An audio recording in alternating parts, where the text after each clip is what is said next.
Oh, si tatay, yung biyenan ko na 80 years old na oh. Ngit magkuha rin tayo, kapasaan ka anang naikuan. Unsa man na tay? Buksi daw tay. Uy, sulog bahon din. Ito bahalina. Naluan ang Pepsi ni Kuan. Alin day? Dudong Danggit. So hello YouTube, hello Facebook, kwentuhan tayo. Nandito ako ngayon sa Pook Beach dito sa Baybayon, Mabini, Bohol. No? Napakaganda ng Pook Beach dito sa Baybayon, Mabini, Bohol. Yung aking bunso, kasatan sila ng kanyang pinsan. Yung panganay ko, nandito rin, naka-attend din siya. Kaso lang una siyang umalis dahil nga may pasok pa siya. Nag-aaral kasi yun, college na oh.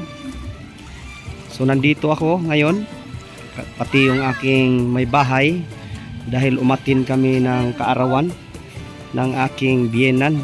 Siya ay nagdiriwang ng pang 80 anyos na, no? Grabe yung biyenan ko, 80 anyos pero napakalakas pa. So matagal na pinaplano ni tatay yung kanyang 80 birthday, 2 taon. Sabi niya sana pag nag-80 daw siya, kaya sana makauwi yung kanyang mga anak kompleto. So natupad talaga, oh. Yan si Mrs. at kanyang kambal, oh. Ito yung kanilang mga kuya, mga kapatid, mga brother-in-law ko. So yun, si tatay, pangarap niya na pag nag-80 siya, magkakuan, kumbaga makumpleto yung mga anak niya, kasi nasa Luzon na kasi namamalagi yung kanyang mga anak.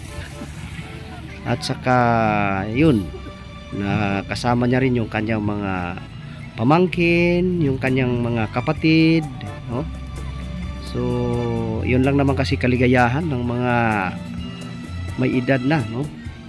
May iba tayo, may ano rin pala rito, may tag-in wards ng IMC at PMI.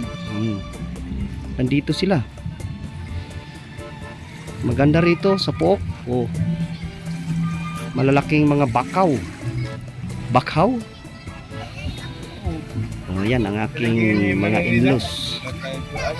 Oh.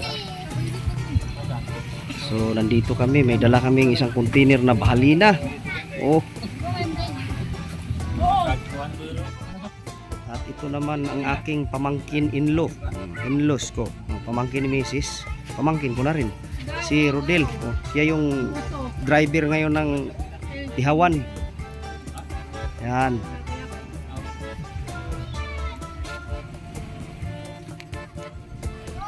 Oh, yan si tatay, yung aking biyenan. Oh, yan ang nagdiriwang ng pang 80 birthday.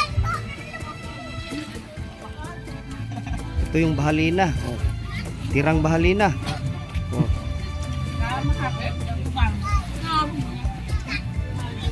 Grabe, oy.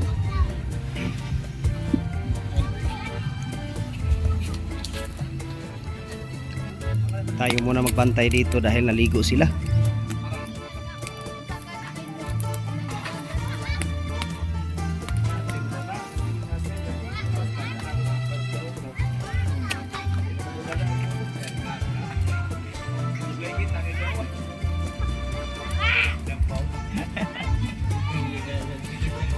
Bahalina, lating container. Oh. Kibing?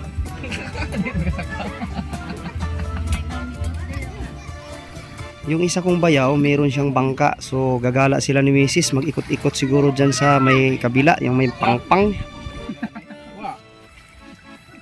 Oh, si Manong Rod, yung panganay nila, at saka yung panganay niyang anak, si Dong Doydoy, yung asawa niya sa likod. Oh. Dito naman yung bayaw ko at saka si tatay. So maganda, nakaka-relax, nakapag-banding kami ng aking mga in-laws. At siyempre higit sa lahat, natupad namin yung gusto ng aking biyenan ni tatay na sabay-sabay kaming uuwi sa kanyang birthday. Oh, gagala sila ng misis. Solo parents na lang kasi yan si tatay dahil yung biyenan kong babae matagal nang namayapa. Oh. Kaya siya na lang nag-iisang magulang. Kaya mahal na mga anak. Inuwian talaga kasi yun ang wish niya eh. Yan ang hiling ni Mrs. Yan, sakay-sakay ng bangka, gala-gala doon sa may ano ba yun, parang pangpang doon, kasama yung kapatid niya, yung kambal niya, mga pamangkin niyang mga dalaginding.